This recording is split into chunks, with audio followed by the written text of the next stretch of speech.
Have you ever stopped to think about the journey of that Hershey's kiss you savored, or the creamy delight of a Reese's peanut butter cup?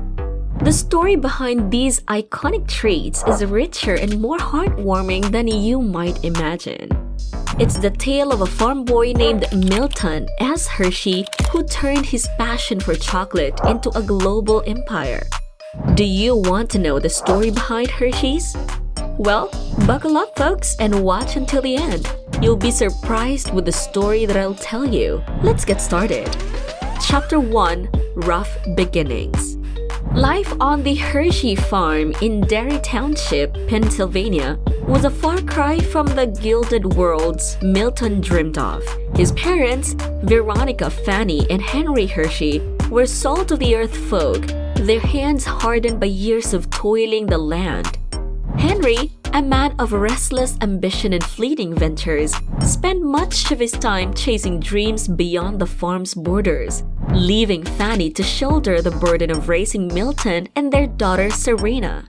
Fanny, a stern woman with a backbone forged from iron and faith, instilled in Milton the values of hard work, thrift, and resilience. She saw in him a spark of something different, a restless curiosity that didn't belong nestled amongst the cornfields. While Henry flitted between carpentry, innkeeping, and even a stint as a school teacher, it was Fanny's steady hand that guided Milton's early years. The farm itself, nestled amidst rolling hills and whispering pines, was more than just a source of sustenance. It was a classroom where Milton learned the rhythm of the seasons, the value of patience and care, and the satisfaction of a job well done. He wasn't merely a farm hand, he was a student of nature, an observer of life that pulsed between the rows of vegetables and hummed in the buzzing hives. Chapter 2: Learning the Candy Craft. By 14, he found his gateway to the sweet world in a small Lancaster candy shop run by a gruff but skilled candy maker named Joseph Royer. He started humbly, sweeping floors and fetching ingredients. But Milton wasn't one for chores.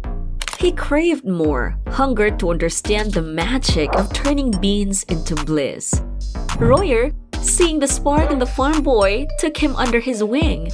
He patiently taught Milton the delicate dance between heat and sugar, the secrets of tempering chocolate, and the art of crafting a perfect caramel that wouldn't stick to teeth. Milton spent hours hunched over bubbling kettles, learning to anticipate the syrup's changes with a steady hand.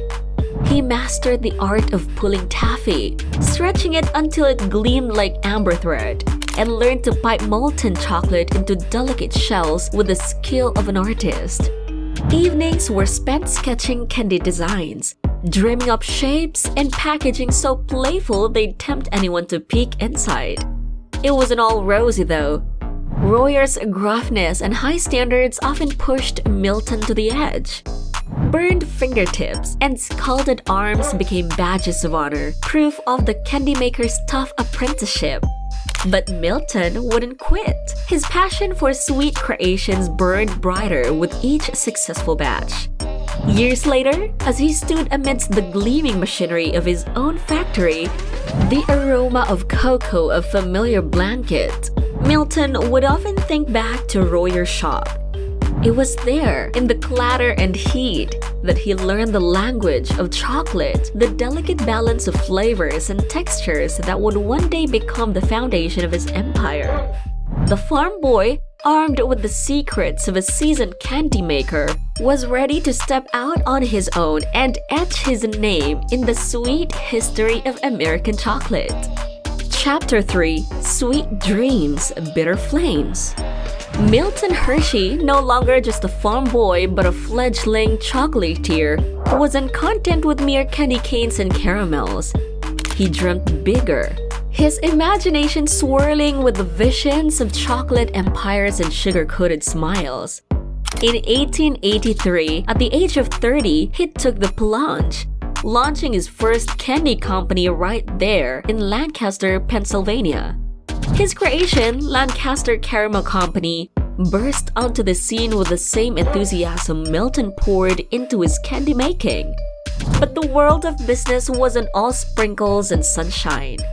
Competition was fierce, and the fickle palates of customers demanded constant innovation. Milton learned the hard way that even the sweetest dreams can taste bitter when reality bites.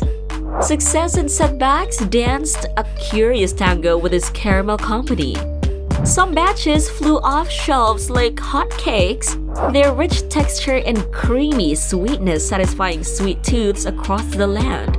Others, sadly, turned out not so delightful, leaving a sticky mess of disappointment and financial woes. Each failure, though, was a lesson learned, a stepping stone on Milton's path to chocolatey mastery.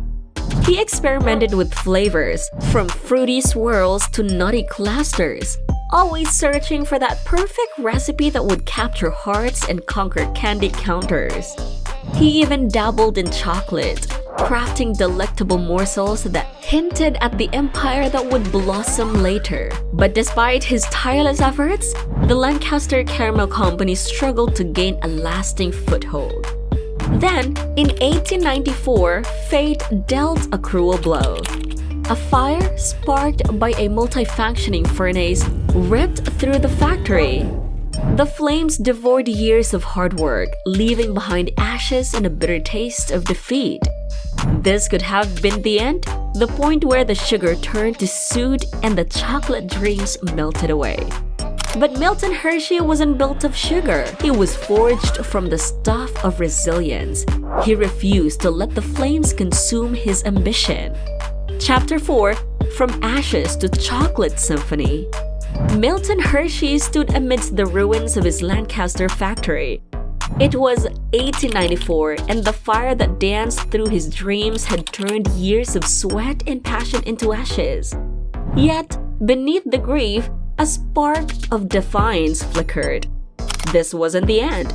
It was a crucible, an opportunity to rebuild, bigger and sweeter than ever before. He learned from the ashes. The Lancaster Caramel Company had relied on others' facilities, a dependence that proved fatal. This time, Milton would build his own chocolate factory not just of brick and mortar, but of innovation and quality.